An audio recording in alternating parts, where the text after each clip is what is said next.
车台湾看世界，来看香港一传媒集团的创办人黎智英涉嫌违反着香港的国安法，被判刑20年。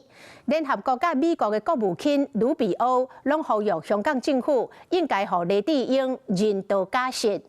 那黎智英的后生是讲，甲78岁老爸判20年，就等于是判死刑，这是予伊这个做后生心碎艰苦。It was expected.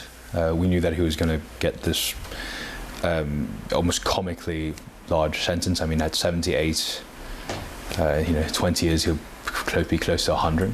So basically a death sentence. 香港民主派人士黎智英就控诉违反香港国安法，法官暂判黎智英20年有期徒刑。伫咧海关无眠无日为爸爸黎智英奔波走动的李宗勋，想到着艰苦在心。The realization that I might never see my father again.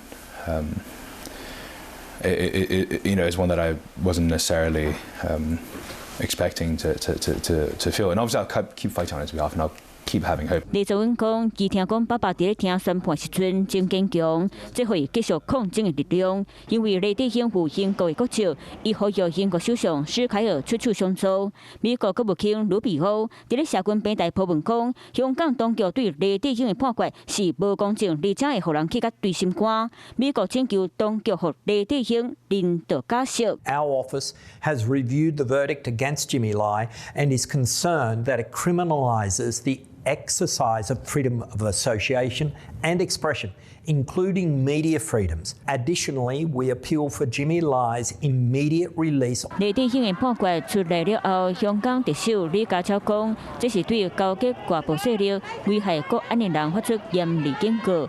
针对西方声援黎智英，香港政府发声明谴责，嘛重申香港是法治社会，香港会依法防范和阻止，判罪处罚危害国家安全的行为和活动。Hello， 我是蒋欣梅。想要抢先掌握最及时的新闻资讯吗？赶快订阅、按赞、开启小铃铛，锁定华视新闻 YouTube 频道。